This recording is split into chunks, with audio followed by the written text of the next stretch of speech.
can sit in the upholstery.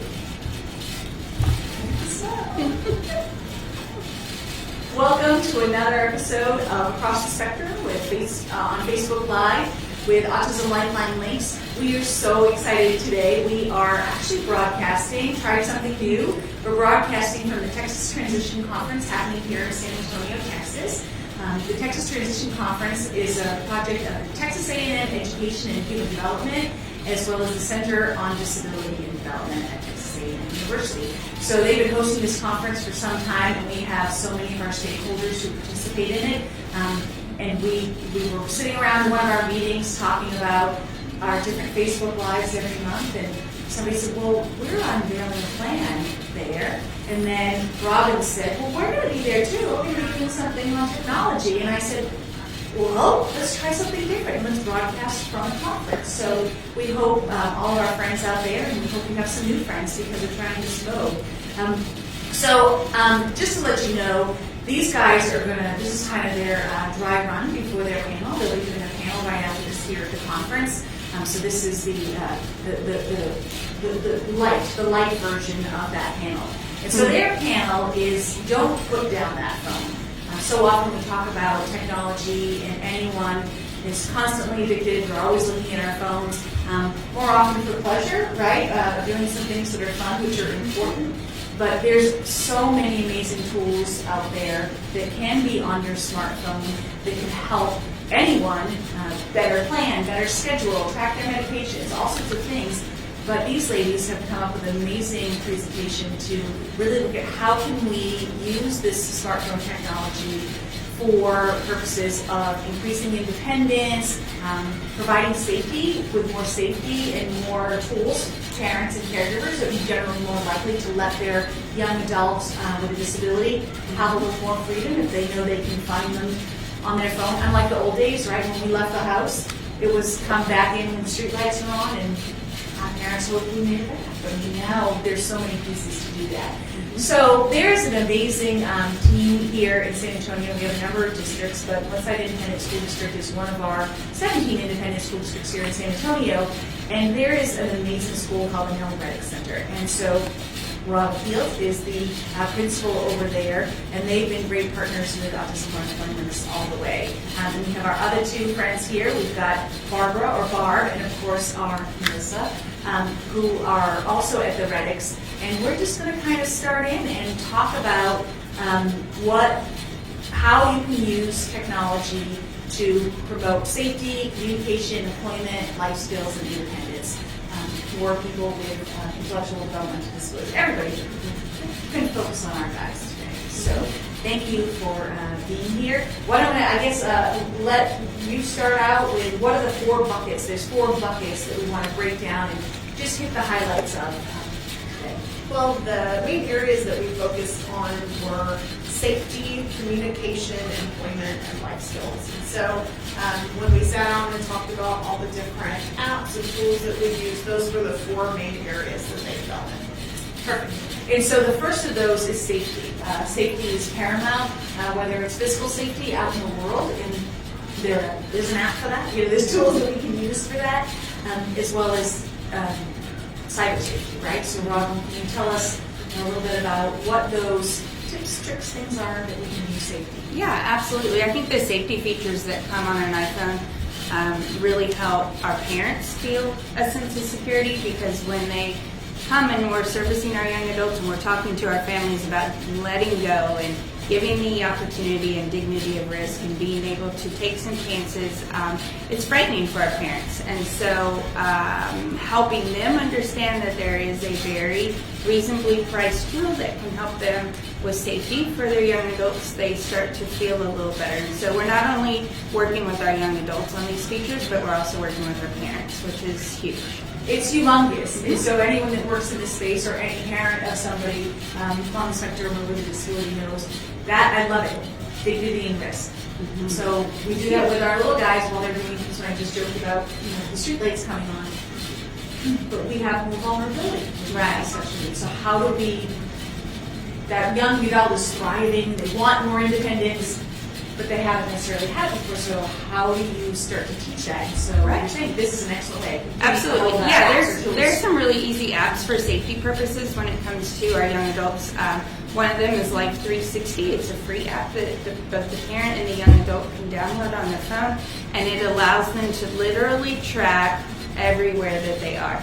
You can zoom in on the little pinpoint that appears, and you are able to actually see, like on Google Maps, the surroundings of where they are. You can see the street where they are.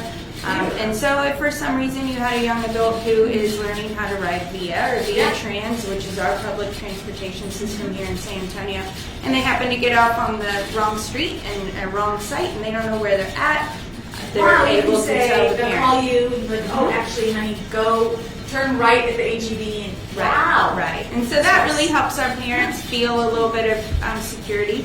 Also, with just our young adults being able to download and have on their phone their emergency contact information, if they're a person who doesn't communicate verbally, like you and I do, they are able to communicate by showing a first responder or an emergency person or even a community member trying to help them, that they have some information on their phone for emergency purposes, and that's really easy to teach our young adults how to use, and that also gives our parents a sense of security when it comes to them being out on their own, which their families, it's hard for them to let them go. You know, three-way communication is also a way that our staff help our young adults and the families learn how to communicate with each other. And so when they're first learning to ride VIA or they're at work or just communicating with each other and getting prepped for the morning, our staff sometimes will be on three-way communication, texting with the young adult and the parent saying, okay, your VIA is scheduled for this time. Make sure you get out there 20 minutes ahead of time so you don't miss it.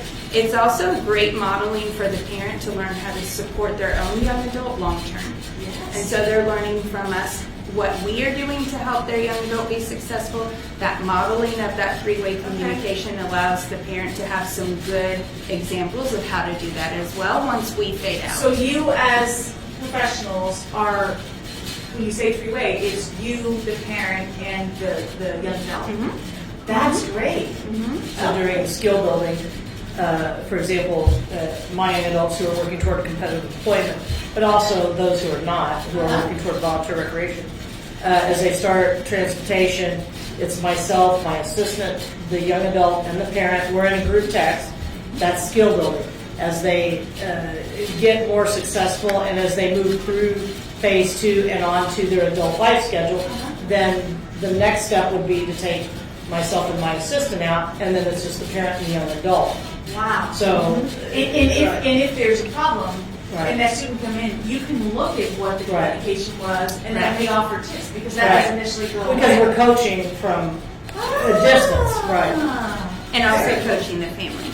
Right. You know, because sometimes our parents struggle with the security of even leaving their young adult at home alone when they have to leave for work earlier than maybe what their transportation shows. Yeah. And so it's really modeling for them how to layer in those safety features of, okay, you're scheduled for this, you make sure you lock the door before you leave, take your key, all of those things that we worry about as parents. For any of us that have children of our own, those are natural things to worry about.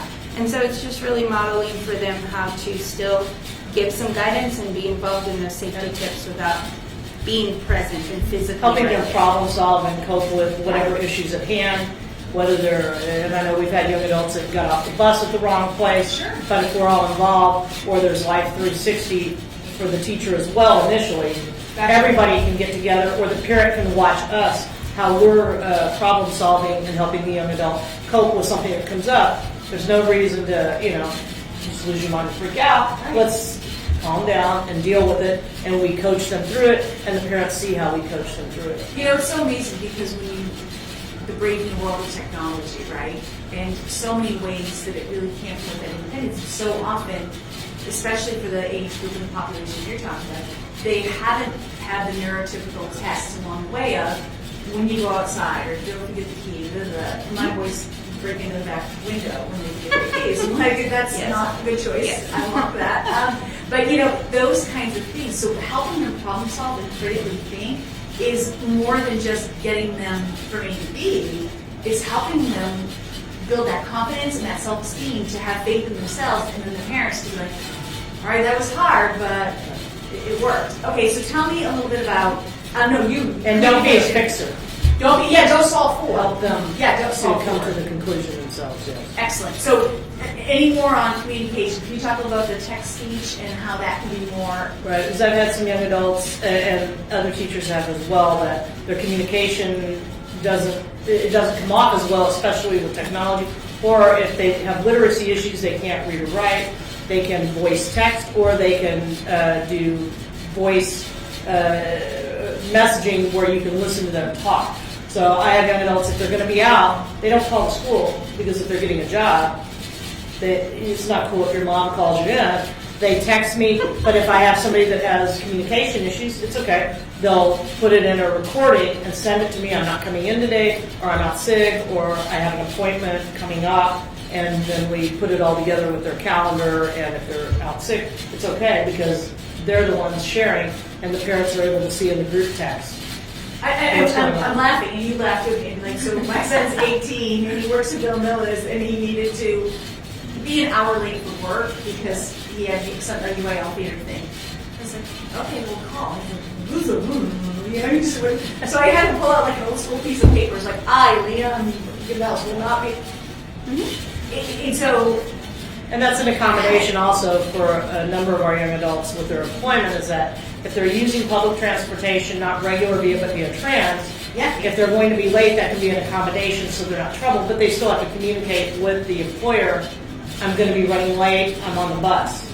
That's so excellent, because we know that as much as our community, and we did that on Facebook Live a few months ago, right? I was working towards improving that.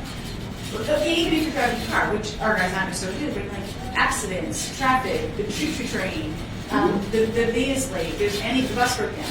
It's about communicating to somebody that that's what's going on, rather than one of two things just showing up and then you're flustered, that young adult's flustered, so they can't communicate necessarily very well already, then trying to explain being flustered. And those kind of things happen on Uber, Lyft. They happen in a variety of ways. So. And also along with that, it kind of goes between safety and communication. It's FaceTime or Facebook Messenger. There's lots of different apps for that. But that's a way for the young adults to, if they're not able to communicate, to show what's going on. And so one of our wonderful teachers, Abby, she had an incident where a young man showed up for work and the restaurant was closed. And no one was there. And so he had no way to text her, so he FaceTimed her, and he showed her that there's no one here. And so she's like, great, go sit down on the bench, and I'll be right there. So it gave him a way to communicate that is awesome. What was going on without the ability to write the words and things like that. And she's also had it happen with a student that was in my classroom that he was moving forward toward employment. He didn't want somebody to help him with transportation. He got on a via bus, and he knew that they were coming at a certain time, so he went out early and got on another bus. Oh. And so she called and had to go on FaceTime, show me where you're at, so I know where you have gone, because it was only like the second day of transportation or travel training. Yeah, because the bus came. The other 47 came. Right, but he had gone on it earlier. Yes. Because he was trying to beat her. Yeah. And so we prepare for all. So it was the same thing where she had to tell him, hey, FaceTime me. Right. So It's also a really easy tool for our young adults who are not readers or writers to be able to use, because a lot of our parents come in saying, I don't understand why they need a phone. They don't read, they don't write, and they don't have to. And so being able to text and use text or speak to text, they can speak, they speak into the phone and it will text for them, and they hit send, and we help coach them through all of that. And so the parents have found a new way to be able to communicate with their young adult that maybe they didn't have before. And not just them, I mean, peer groups, right? And siblings, and we all get a little goosebumps when we talk about these things. You guys hosted one of our adult listening sessions at the Reddix, and again, thank you for that. And we did these listening sessions just with young adults, just like, what are your hopes? What are your dreams? What's going on? And every single one of we had 3 sessions. Socialization. They want friends, they want peers, they want people to do stuff. So this is a way to even help with that communication in that peer group, but then also doubly say, I'm going to be with this pod of people in this group text, Mom you can see, or Bertie you can see. Yeah. And all these things are free, right? So we're not talking about apps that cost necessarily. Right. Is that these all pretty, They come with a smartphone. right? Okay. Life skills. So there's lots of different stuff you can do with life skills. And I'm sure Barb will talk in a few minutes about HEB and the employment and the app that they have. But on the flip side of that, HEB, Walmart, those types of places have apps where you can make shopping lists. It has the pictures of the items. And so we really talk to our families and young adults about, even if you're living at home, you're an adult now. You need to take on some responsibilities. So if you go with your parents to the store, then you make your shopping list. You go buy your deodorant. You go get those things. Yeah. And so those apps are a great way for them to decide, okay, these are the things I need, plan ahead of time, and then when they go to the store, they can see the pictures of the items they need. And it also will tell them what aisle it's on if they need that help. So that's one way that we help work with life skills. And then I'm sure everybody has had those days, and this is kids or adults, where you go outside and you're like, oh, I'm dressed totally incorrectly for this weather. Right. So there's an app, Especially yes, right? Yes. I did not have my coat We did yesterday. that. But there's an app, and this one's only for iPhones, but or iPads, but it's free, and it's called WTHRD, weather. And so you pull it up, and it has a little person there, and they're dressed for the weather. So it can be, and you can make them look like you can set it up ahead of change time. the haircut, but it'll show you, like, if it's raining, the person's wearing a raincoat and has an umbrella. No, seriously, it's a great app for them to check in the morning and go, okay, he's got pants on, I need to put pants Well, on. especially with visual healing, right? And we joke, but we're not, for those of us who, the South-Texas weather, it's cuckoo. That is so cool. It's called weather? Our young adults are learning about that app now, and they are coming more prepared than some of our staff sometimes. I think that my 12-year-old, he will not. He's like, I'm like, it is 36 degrees out, and he refuses. Like, maybe if I just put that in front of his face, look, the emoji guy has a hat. He's wearing a beanie. You should wear that. Okay, give me another one of those. Woo! So there's another one called I Do Hygiene. And so the cool thing about this one is it is not, a lot of the hygiene apps are geared towards like little kids, but this one has video modeling and it has picture sequences. But it does everything from, the basics like washing your hands, taking a shower, but it also does shaving with an electric razor, putting on deodorant, putting your hair in a ponytail. So it does some more of the adult things, and the models in the videos are adults. So Okay, so it's They're videos. photos. It's not like a Rebus chart. it's video. You have choices within it. So there's videos. There's the sequencing, and so it'll show like this is step 1 with a picture. This is step 2 with a picture. With a human picture. Yes. Like, not a Rebus. Right, yes. And then there's some where you can put the pictures in order to see if you know it. But it's a good way for some of our young adults who, instead of mom and dad telling you, okay, you need this, they can kind of take it on themselves and have that independence and use the app to do what they need to do. And every time you guys are saying these things, I just think building the parents is so much with the population. It's, yes, teaching the skill and the confidence to the young adult or to the person with a disability, but getting that parent, guardian, or caregiver to really they can do more for themselves.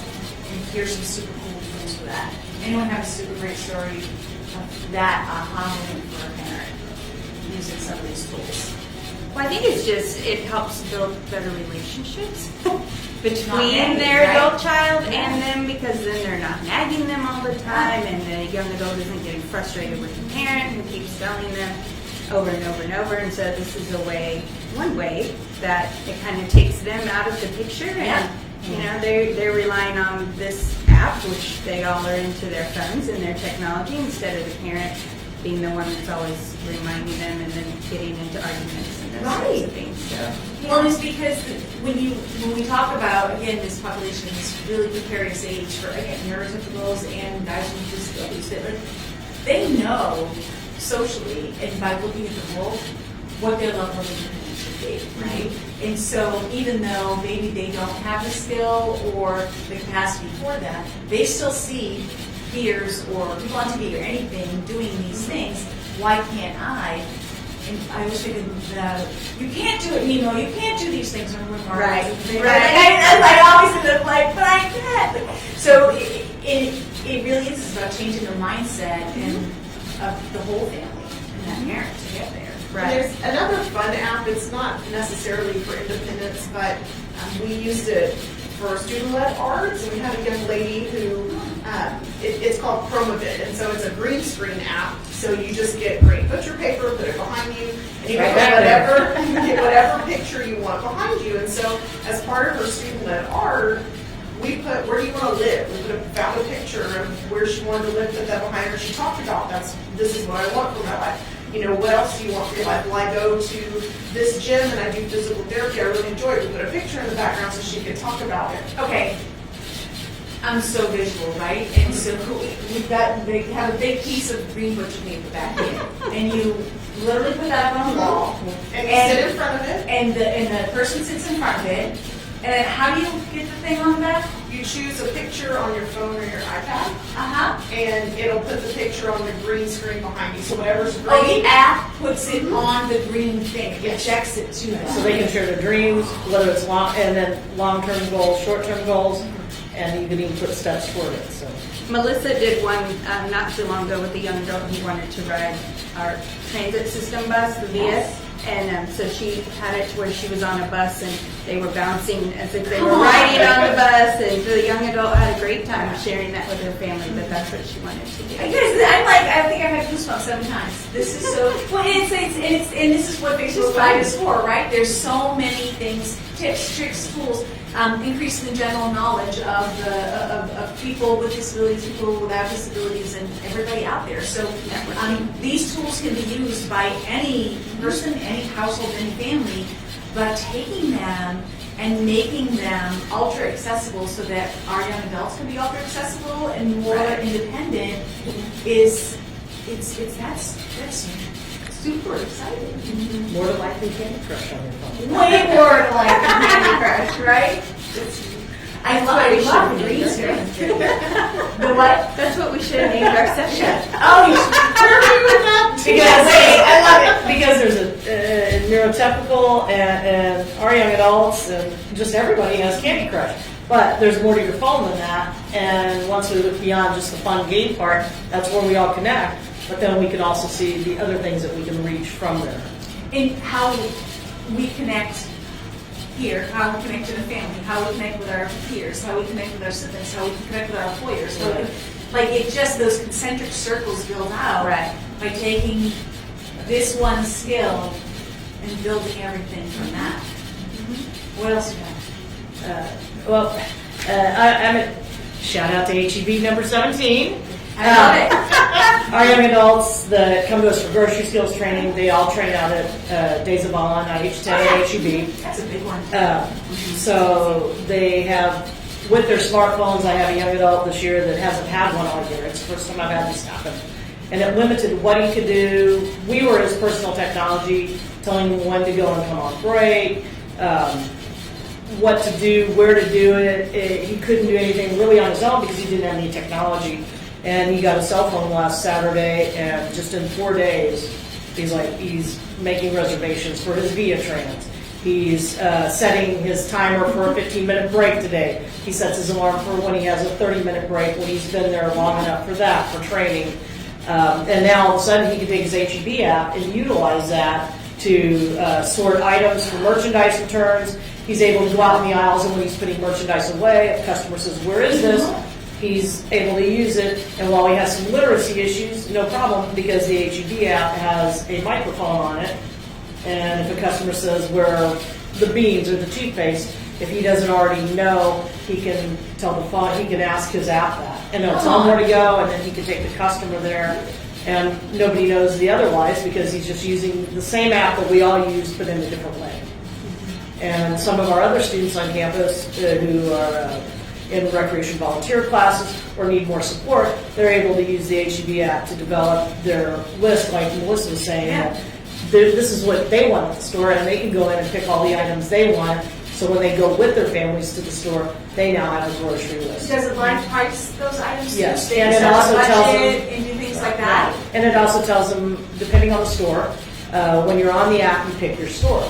So our guys train at Days of Val HEB, but when they're with their families, you just switch over to the store by your house, and they'll tell you where all those items are in your store. Because my God, it changes all the time, every Sunday. And everyone is doing it. I mean, Walmart, Target, they all Right. have. So we're getting the apps skills that at help our HEB, but young those skills can be then generalized to other stores and other locations. There are a lot of reasonable employment accommodations that can be accessed by using the iPhone, which helps our young adults when they do get a job be able to do a little more than maybe what they should have been able to without it. I think we're getting ready to wrap here, so I want to say two things.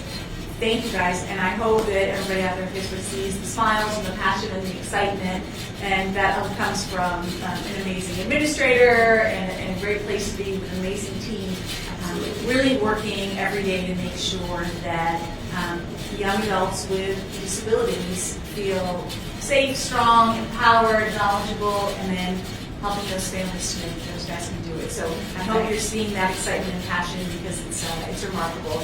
And the way that you guys have walked the dogs and Lifeline links along the way, we really appreciate it. It's been really great. So these guys, again, they're going to book out of here. They're going to do their fancy panel. But we want to thank them for their fancy panel. But we want to thank them for taking time to do this quick little overview of what's going on here. You can always look these things up on the Texas Transition Conference, and you can see, I believe your slides are up, things like that. You can look at those things if not. You can link to these guys. So just sharing and spreading knowledge. And just reminding everybody that Autism Lifeline Links is a project that is working to make sure that everyone on the autism spectrum or with comorbid developmental disability in our community is connected with resources that do exist expeditiously, and to make sure that we are all working together to break down the silos of communication, increasing awareness about the population so that everyone can have a fully filled, purposeful life, no matter what their abilities. So the electronic referral partners for Autism Lifeline Links, of course, are Alamo Area Council of Governments, Any Baby Can, Autism Community Network, Autism Treatment Center, the ARC of San Antonio, Brighton Center, Camp, Center Healthcare Services, the Children's Hospital San Antonio at the Autism Clinic there, Down Syndrome Association, Respite Care San Antonio, Southland Fields, and Special Beach. And all of those guys, thank you very much, all our electronic partners and our leadership team for broadcasting this Facebook Live simultaneously right now from each of your pages. So just all of the stakeholders, people like these guys are not in our electronic referral platform, but they're in our network trying to meet every month and move the needle on breaking down the silos and increasing communication, impacting public policy. So we thank you. Thank you. Good luck in your big presentation in a few minutes. Thank you. And that's it. See you next month. Oh, next month we are. Tomorrow. Oh, sorry, tomorrow. We're broadcasting from the conference again with TWC, ACOG, and Region 20 on a new transition model that they have created. It's a collaborative transition model to make sure that everyone can get to that level of gainful employment, starting with the collaborations between schools, the Workforce Commission, the Workforce Solutions AMO, and of course the Alamo Area Council of Governments are doing a lot of that coordination. So we will be doing that tomorrow morning, and so look for that. And then next month is even where? I'm looking at Leslie and I'm looking back at Robin. We are going to have some success stories of employers doing that, taking the extra step, taking the risk to have somebody with a disability in their employ that are the non-traditional entities that are doing this, and really sharing some of those super success stories. And I'm sure some of these apps will come up too, at how we're getting those guys to that work and communicating in that area. Anything else? No. Thank Look you. for our stories on Twitter. Look, yes, these guys are Twitch. So what is that? What's that handle? Is that At NISD Reddix. At NISD Reddix, and so they've got success stories and all sorts of things happening there. So tune in. Have a great night.